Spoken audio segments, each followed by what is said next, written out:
guess I do the intros now. What do you do these days? I do these days. Welcome to the Werewolf by Night bonus show. This is the show that you will get. You can get an audio version on Patreon, but if you're at the $3 or $5 level, you get the video version that you're seeing right now, that Matt spends a lot of time editing and making really cool. Matt, I felt that the bonus show that you did for our first episode this season was really stellar. I thought the editing was great. I thought a lot of the footage you put in was really funny. I don't know. I thought it was one of the best ones you did. Oh, thank you. That's very kind. Yeah, I definitely, we talked last season about, which was the first season of bonus shows, not making them too labor intensive. So I do want them to be loose, but we're always going to do a movie, and we're always going to, that's really it. I mean, it's loose. Sometimes it's just storytelling. Sometimes it's just catching up. Sometimes it's like, what else you've been reading? It's, we did kind of a show and tell early on where that was a little more intensive as far as post-production. And I think we can split the difference and make it a quick edit for me and visually interesting. But you definitely want to do the video level because, you're a famous mugger, all of your famous mugging, it's stuff you do 90% of the show. Yeah. It's like Jerry Lewis. Yeah, definitely.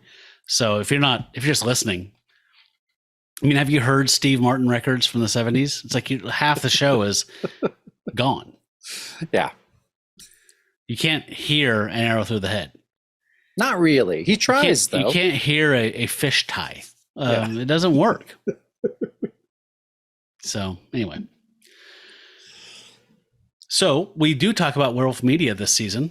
And you picked one off of the endless list of werewolf films we're going to watch. And weirdly enough, and I know you've done this in the past, like it seems like 90% of the werewolf films are all on Tubi. Like Tubi's become the werewolf film hub. It is. So if you want, just go on Tubi, it's free, and just type in werewolf, and 50 movies will pop up. Yeah, a strange thing that I've noticed, which isn't surprising, but like when you go on Google and you search WolfCop, and then like the little thing comes up saying 2014 Canada 93 minutes. There's a little tab that says watch movie. If you click on that, it tells you where you can watch it online. It tells you how much it costs to watch it on YouTube, how much on Prime, how much on if Showtime or HBO is showing it or whatever. It doesn't have things like Hulu on it because it's not in their interest because it's free with ads. So a lot of these free services are not coming up on that. How do I watch this streaming free, or how do I watch it streaming at all? So we always try and tell you like where you can find it because Google's not. They get a taste of every sale rental. Yeah, it's funny. I know this app has been around there forever, and it's probably old and dusty, but I still use the Just Watch. I use Just Watch as well. I mean, that has everything, and you can customize it to, I mean, I don't know. I love it. That's where I look for everything. Yeah. So you picked this one out, and I told you I had seen it like 2, maybe 3 years ago on Joe Bob Briggs' The Last Drive-In on Shudder. That's right. So that was the first time I saw it with some amazing behind the scenes stuff and trivia. Joe Bob Briggs is so great about doing stuff like that. So I went back to watch the full version, and it's gone. Shudder has it no longer, even though Roku said it did. That's another thing I hate. Is like when these search apps lie and just like reference old caches. Like, oh, it's on Hulu. No, it's not. Roku lies all the time. I swear to God, like half the time that something comes up on Roku, and I'll go and I'm like, oh, it's just gone. Yeah. So it said it was on Shudder, but it wasn't. No, it's on Tubi. They lost the rights to show it on The Last Drive-In, so I couldn't watch it with Joe Bob Briggs' commentary, which was amazing. But I watched it on Tubi for free, and it was my second time. It's a trip, man. Give me some impressions. Well, first, I mean, WolfCop, it's from Canada. It's from 2014. It's written and directed by Lowell Dean. And it's pretty much just what the title says. It's a movie is about a cop who gets turned into a werewolf. But it's a comedy. And it's one of those movies And I think we can get into a little bit of this, philosophically as we're talking about it. I think it's a movie that is made intentionally to be a bad movie, which a lot of times those don't track as well for me. They almost never track for me. I wouldn't say that about this. I felt this was, I know what you're saying. You're talking about when someone tries to do camp with purpose and intent. Yes. Those are always joyless slogs for me. This did not feel like that at all. This felt to me like it was a comedy that was just spattery and violent and irreverent. Yeah, I think so. Yeah, well, I agree with you. I think most of the time when people are trying to intentionally make something like campy or bad, like people love bad movies. I'm going to make a bad movie. And that's all. You're right. It's joyless and makes you just want to shoot yourself in the head. Yep. What you want to watch is an auteur who believes that he's making the greatest thing since Citizen Kane, and it's horrible. And that I'll watch all day long. Yep. Ego exploitation. Yep. There's something about that. Neil Breen. Yep. But yeah, this is not that. I think it's a comedy. It's an intentional comedy. Right, with the first and best gag of the whole film is that the cop's name is Lou Guru. Yeah, I mean it is definitely a comedy at heart. So it's I don't know. I was really charmed by it actually. I liked it a lot. It's not the type of thing I would normally check out. If it wasn't on the last drive-in, I wouldn't have watched it, honestly, because I had that same prejudice of like, this is somebody doing, evil bong, or that type of shit, where it's just like, this is just filling holes. This is not that. This is a labor of love.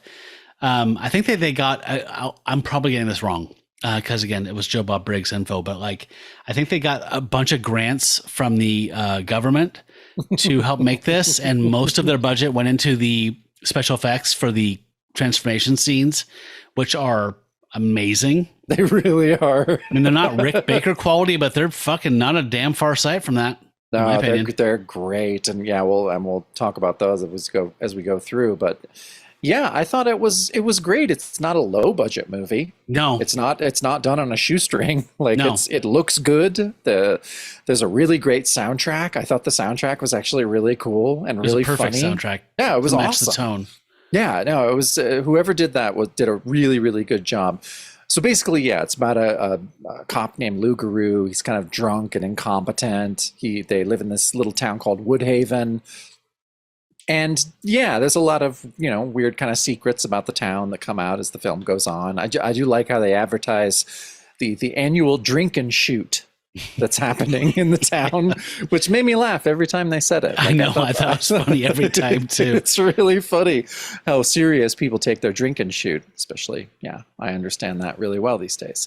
So one point, this was filmed in Regina, Saskatchewan. Mm-hmm. And I've mentioned this on the show a couple of times. Regina pile is the term that came from another comics podcast, which is the term, the name for your to read comics pile. That's funny. I'd forgotten about that. But yeah, shot in Regina, and we get some very specific Regina slang in this film as well, and a couple times, which I actually had to look up. I'm just like, why the fuck are they calling it that? Oh, like what he's saying, like take off your boxers, take off your gitch. Gitch, yeah. He says, take off your gitch. It's for science. There's a couple lines in this that really made me laugh out loud. But anyhow, so it's kind of an interesting town. Lou Guru has a crazy buddy named Willie Higgins, who's like really worried about occult activity, and is kind of he's kind of the comic relief for the majority of the movie. Yeah, he's hilarious. He's really funny. He was in one of the Final Destination movies. He was on the Uwe Boll train wreck House of the Dead, which I highly recommend as a train wreck. And he was in the hockey film Goon, which is a beloved hockey sports comedy, which I haven't seen yet, but constantly recommended to me by friends. Yeah, he was super cool in it. But I guess so. The first transformation happens not too far into the movie. I mean, I don't know, maybe 20 minutes or so. It's a first. It is a first. This transformation was a first for me. It was eye-opening in a lot of ways. Made me think about myself and what I feel. And What am I doing with my life? what am I doing with my life? So he's attacked in the woods. He wakes up the next morning, kind of has heightened senses. The next night, he's at this bar called Jessica's Bar, which again I thought was a good theme for a Spider Woman. And he goes down. He's like kind of retching, and he goes down to take a piss, and he's peeing blood, and then you see it's a transformation that is a penis first transformation. I've never seen a sequence lead with the penis. I'd never seen it. It was so unique in werewolf lore and was just insane and about as gross body horror as you can get. Like, do you remember in the 80s, they call them water weenies? Like they would always be like in the toy aisle or whatever, like Sprouse Rights. Mm-hmm. And they're like these like thick balloons at full water, and you just kind of squeeze them and they keep kind of like stretching out. And it was like that. But, it was like that, but sprouted hair. That, but then it got hair. It was so, I would not have expected that in a million years. And you and I have watched, how many werewolf movies have we? At least 50. I don't know. I started crossing them off the list and that shared doc we have. So you can count them sometime. It's like 40, 50 something. Yeah, this was a first for me. Like, so yeah, never expected it. But glad it exists. It was pretty crazy. So yeah, this movie is really violent. It has a lot of gore. It's a lot of faces torn off, which I thought, yeah, specifically. And it's that subgenre of werewolf transformation where the beast is within, and you have to remove the human shell.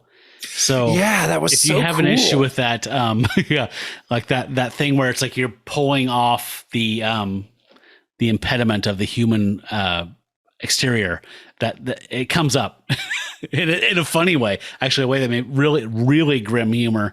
That made me laugh a lot when the first transformation happens and the police are investigating the crime scene later, and it's like a face. It kind of looks like you. Ooh, got to stop over at the brewery, do some investigating. Like, this looks like you. Yeah. Like, whoa, I want to drink whiskey or whatever. Like, no. Yeah, I love this character, Lou Garou, being this second generation law enforcement official in this small town who is a hopeless alcoholic. I mean, an absolute fucking train wreck, like leaving Las Vegas level. But, I mean, he has no respect, no sway, no pull.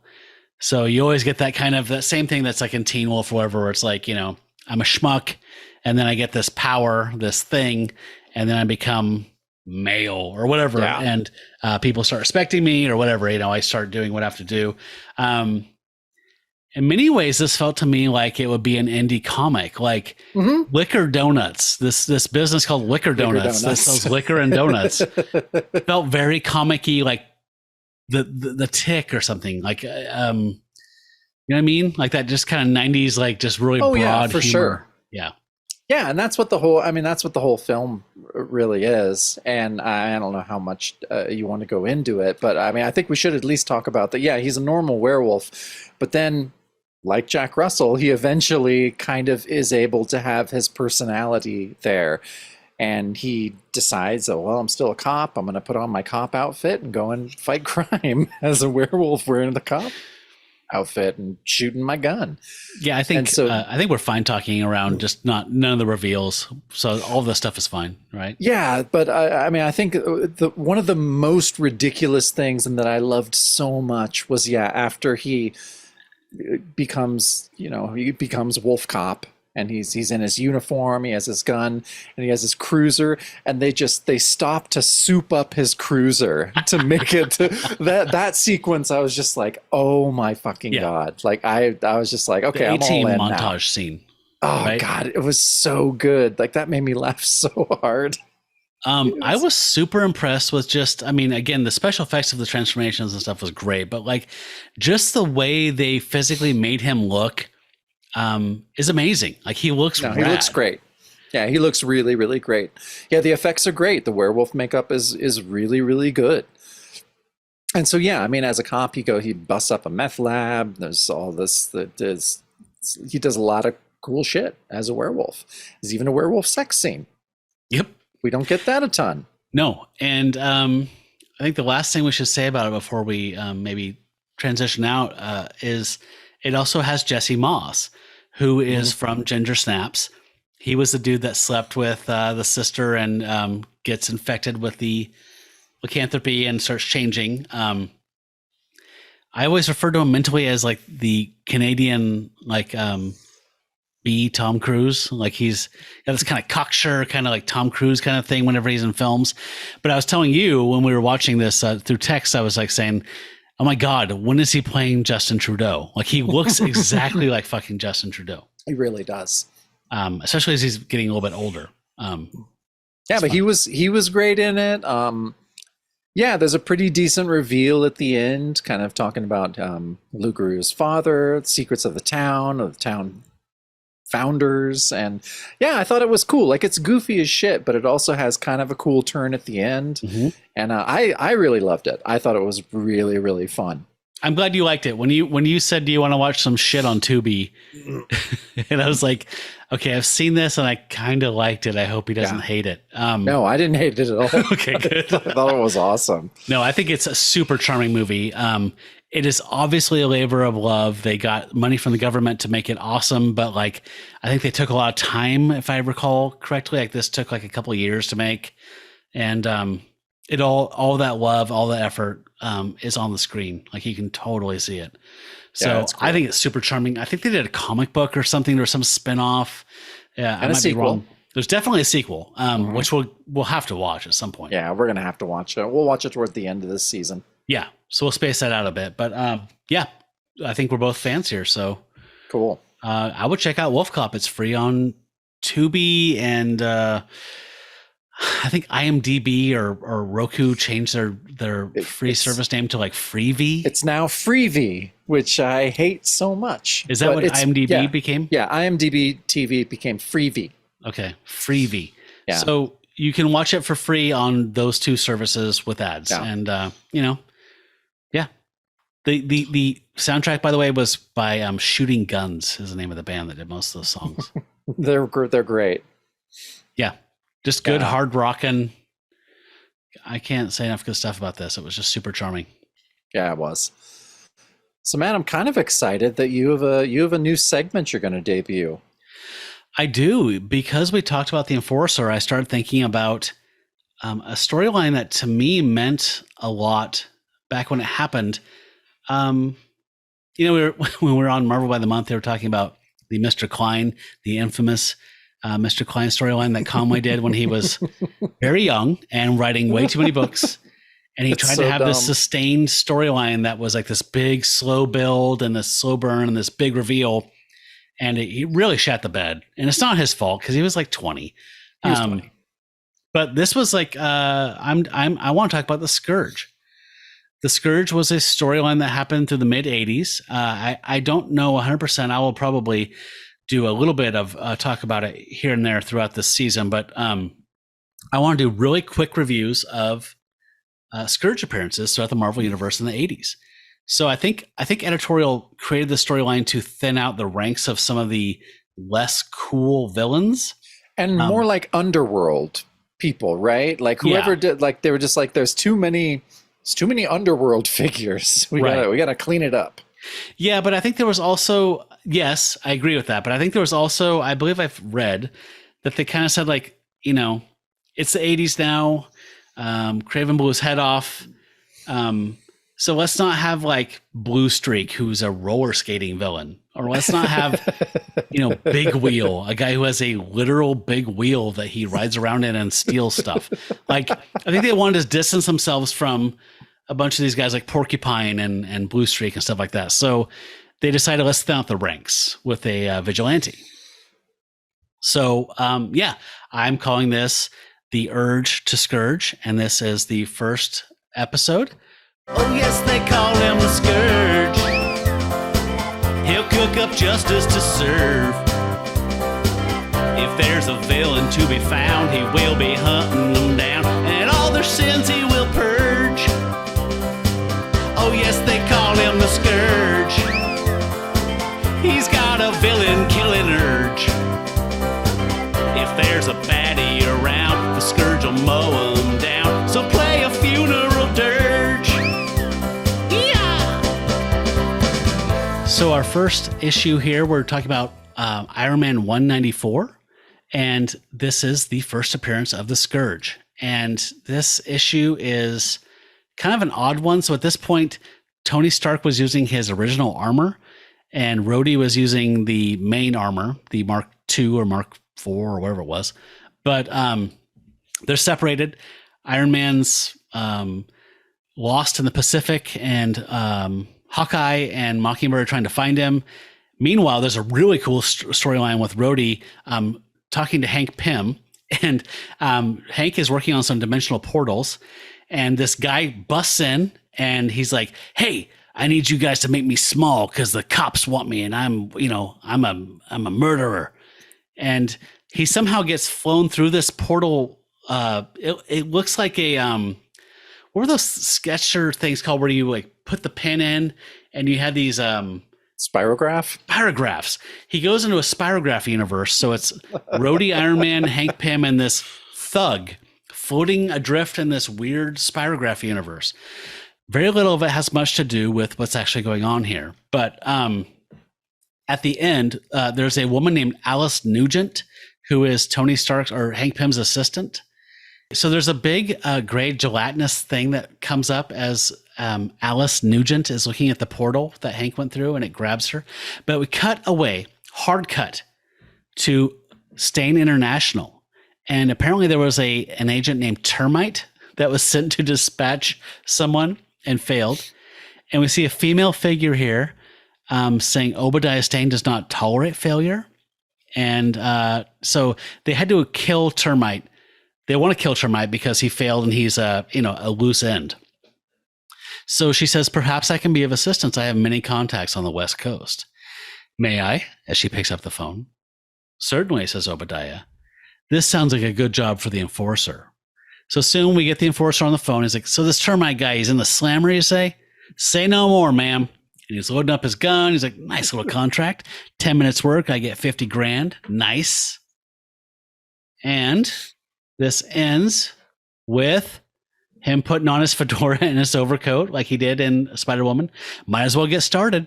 He walks out of his hotel room, and a lady, homeless lady, walks up and says, "Mister, spare change, spare change." He's like, "Buzz off, hag. I ain't got nothing for you, but I have something for you." Poof, smack. And she blows his guts out with a silencer through her bag as a bag lady. He collapses on the ground, and a man's voice says, "Justice is served." That is the first appearance of the Scourge. I had an urge to Scourge. And this goes on for a while. Like it's a bit. This is actually going to be 10 issues or something. I'm going to cap it at 3 minutes per bonus episode. I love it. But yeah, so I wanted to follow this whole story because it gets weird. But I knew the Enforcer was a key part of this. So reading that Spider-Woman story made me think, let's do a Scourge victory lap. What are your recollections of this storyline? I remember it when it happened. I remember the Cap issues. I don't know if I remember any of the other ones. The Cap is the core, very clearly. I don't remember this Iron Man one. I didn't read Iron Man, but the most important stuff is in the Cap. So those are the ones that I remember. I'd like to reread them. So yeah, you'll have to send me an order of what you're going in. Okay. And I'll make sure and join you for those. Because yeah, I love the storyline. It's great. It's dark. Okay, cool. It's awesome. Yeah, I'm totally into it. Yeah, I was just always behind the idea of thinning the ranks. I thought that was a cool idea. And it is a cool idea. It's an ignominious end for a lot of these guys. Like Porcupine and you name them. I mean, I have a massive affection for a lot of the stupider villains. I mean, Shocker's a favorite character of mine. A lot of them die. Yeah. Stiltman, like all these guys that people are just, they're just go-to jokes for people nowadays. I've always loved them. So, yeah. Stoked to Cool. talk about the Scourge. I love it. It's not Scourge, as Trump says it is Scourge. No, it is Scourge. And I promise I won't play that theme song every single time. Don't worry. It's a great song, though. I'm really glad you did that. I really wanted to. I wish I could have been a fly on the wall for that recording session. Well, it happened yesterday. All I did was go to YouTube and search Ray Stevens' The Streak karaoke version. And then I searched instrumental version. And I downloaded both of them and kind of mixed them together. Thank God they're in the same key. And threw a little reverb on my vocal and wrote some. The rhyme scheme is just limerick. So it's pretty easy. It's pretty great. No, I loved it. Right on. So I think I'm going to use a musical sting from Ennio Morricone's Danger Diabolic soundtrack for the rest of this thing to keep it real short, because we just need a ratty ass fuzz guitar. Spy guitar. Yeah.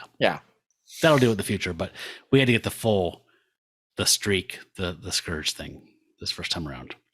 So what have you been reading, man?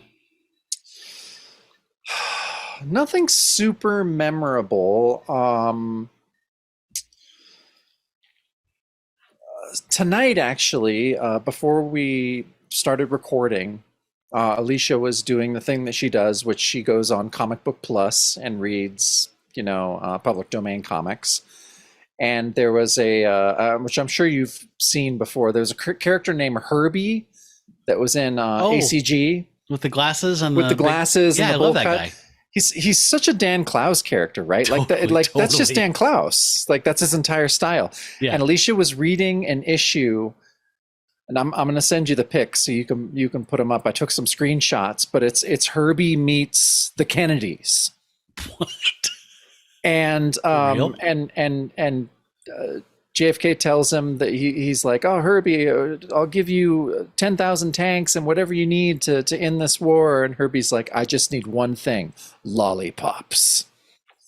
And then he flies away on a giant parrot, and Jackie is there being like, oh, my hero. It's really awesome. It was one of the best things I've read. Kennedy. Yeah. Yes. Jackie Kennedy. Who created that character? Oh, shit, I just saw it and I can't remember now. But how long did that run? It ran for a little while. Who published it? American Comics Group, ACG. Okay, I always like it when I read it. It's really surreal. Like, they have really, nice archive editions, right? I think they do, yeah. Because 15 years ago or so. I mean, I think it's in the public domain. If it's on Comic Book Plus, it is legally in the public domain because they're real strict about that shit. Yeah, they are. And so, yeah, so the copyright must have expired on this stuff, or no one renewed it. And so, yeah, it's just there for whatever. I think most ACG stuff actually went into the public domain. And so you get a lot of those, a lot of the horror stuff that, like Adventures into the Unknown and different things that ACG did. You can get really nice hardcover versions. I think Dark Horse did some of them, right? Mm-hmm. Like, so, but yeah, Herbie's such a weird character, and just very surreal. And I loved just reading this single issue of him interacting with the Kennedys around like 1962 or something. So it's pretty awesome. You're sending me pictures, right? So we're showing. Yeah, I'm definitely sending you pictures. What the Kennedys are rendered as. Yeah. Oh, it's amazing. It's really, really, really funny. So is this something that would be at the time considered fair use, like parody, because they're public figures, elected office? So they didn't have to get permission to do this? I mean, I would think so, but isn't the president just fair use? Yeah. I mean, it's a public figure. Yeah. Yeah. I mean, I'm a Kennedy-ophile. I like collecting weird Kennedy stuff. And there was actually a JFK coloring book. And I was like, oh, this is going to be awesome. And it's obviously put out by the Republicans. And so it's very kind of almost anti-JFK in a lot of ways. It's pretty brutal. Can you elaborate? No, I haven't read it in a long time. It's in my record stacks because it's shaped almost like a record, or like a record sleeve. Oh, okay. But it's not like him filling up a passed out debutante or something. No. It's nothing like that. It's more just it's more about his policies. Oh, those. How they're ruining America. Yeah. Oh, yeah. That kind of stuff. That was our low point for sure, the early 60s. Oh, yeah, I know. Wow, we've come so far. Nobody had second houses or third cars. Oy vey. Yeah, so I always like Alicia. Always, she likes to do that at night. She'll read Comic Book Plus, and a lot. She'll read a lot of the what's called Platinum Age comics, which is the pre kind of superhero. So that's stuff from the Victorian era into the teens. You got your Yellow Kid, your a lot of stuff that was done Winsor in McKay, and a lot of Winsor McKay, a lot of stuff like that, and even before then, a lot of hieroglyphics. But no, a lot of people that people like Trina Robbins have done a lot of historical books on, and blushing. Yeah, I know I am. But yeah, so that's fun. So I've been kind of I've been stuck a little bit in the Golden Age. I've been going through some of my Atlas era editions. Menace is a comfort read for me. I mention it all the time. Mm-hmm. So I go back and read that. I had the Journey into Mystery out from, I forget what we were doing I think it was when we were on Ryan's show and we were talking about Thor's first appearance, and I just had the first volume of Journey into Mystery out. It's the Marvel Atlas era ones. That's that first cover with the disembodied green hands. I have that one. Yeah, I know you do. It's I love it. Yeah, that's an era I go to. And my brain is dying, so I am subsisting on a lot of comfort stuff. Yeah. And so yeah, comics reading has helped. I don't know why, but I've been listening to a lot of Sun Ra. That seems to also help. So yeah, Golden Age comics, Sun Ra, Negronis, and a lot of weed gummies. That's what I'm basically living on. Could be worse. I mean, it could be worse. I don't see how, but it could. It could. Yeah. It's just something you say. Yeah, that's true. Yeah. So I read Atlantis Wasn't Built for Tourists. I think I mentioned this maybe earlier that I was reading it. Yeah. Written by Eric Palicki, illustrated by Wendell Cavalcanti. From Scout Comics. I try and support Scout because they picked up our friend Matt Mayer Lowry's book, Lifeformed. That's right. And reissued the first trade or the first book as individual issues or whatever. And we're doing a second volume or third one. Sorry. But anyway, yeah, I found this on Hoopla, digging around because I don't know, I look at a lot of horror comics, I guess. And, this one's, I like Scout, so I guess it kind of feeds me up stuff from them. And, so this is based in Atlantis, Oregon, and it's a coastal town. So I'm from the coast. So I love horror. I love the horror of my hometown and my upbringing. It's like Twin Peaks, but not interesting. So, I read this description, and it's like Lovecraft meets Sergio Leone in a modern tale of corruption, family legacies, and nightmarish dread. Lucas Lewis drifts into Atlantis County, Oregon, wanting nothing more than a hot meal and a soft bed for the night. What he finds instead is a small town enthralled to eldritch creatures lurking in the surrounding wilderness, possibly guided by an even more sinister force. Lucas becomes determined to eradicate all Atlantis' demons, but these monsters are not what they seem, Jacob. Unfortunately for the monsters, neither is Lucas. Collects all 4 issues of the hit Scout series. So 4 issues, 100 pages. Wasn't a real big fan. Interesting. All right. It basically just takes it's a very small, it's like Yachats or some other small coastal Oregon town. Guy passing through, a drifter, told to move on by midnight, get on out of here. It's not a good place for you to be. Turns out the town's overrun by vampires. I'll put a spoiler up on the screen like a minute before this happens, just in case. Okay. And he is the son of a human woman and a deep one from Innsmouth. Okay. So it's Lovecraft shit with vampires, and I don't know. Yeah. I really didn't dig it, to be honest. Why'd they call it Atlantis County? Atlantis County, and the town is Atlantis as well. The township. Oh, okay. That's dumb. Yeah, super stupid. The sea doesn't weigh into it at all. So why did they call it that? Yeah, I don't know. That Eric seems... Palicki lives in Seattle, and I don't know, thought he could, base it in a nearby state's coastal town. I don't know. Ooh, I don't cotton to Washingtonians writing about Oregon. That's a big no-no. Yeah, I agree. I'm always like championing these, Scout and Vault and whatever, these smaller imprints. And most of the time I usually find something cool with them, but this one that was kind of a turd. Okay, that's fair. So can't all be winners, Matt. They could, though. I mean, they could. We're always winners. Yeah. I mean, why can't people be more like us? Exactly. So I didn't know where you wanted to go for a movie next week. I don't know if you want to go older because we did a modern. Well, I like when we switch off, and I chose WolfCop, so I think you should choose the next one. And I don't know, I always like the older ones better. Yeah. So I mentioned to you that there's a 1926 silent film called Wolf Blood that is apparently a werewolf film in the classic sense. So it's just someone that turns into a wolf. Yes. Yes. Is that no good? Yeah, that's fine by me. I've just never seen it. I feel like it's something I should have seen by now.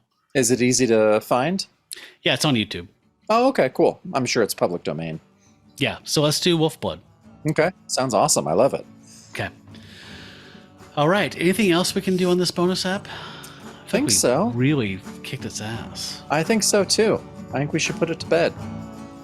As we always say, may your fur never bristle in the moonlight. Stay furry, friends. That's the bonus show.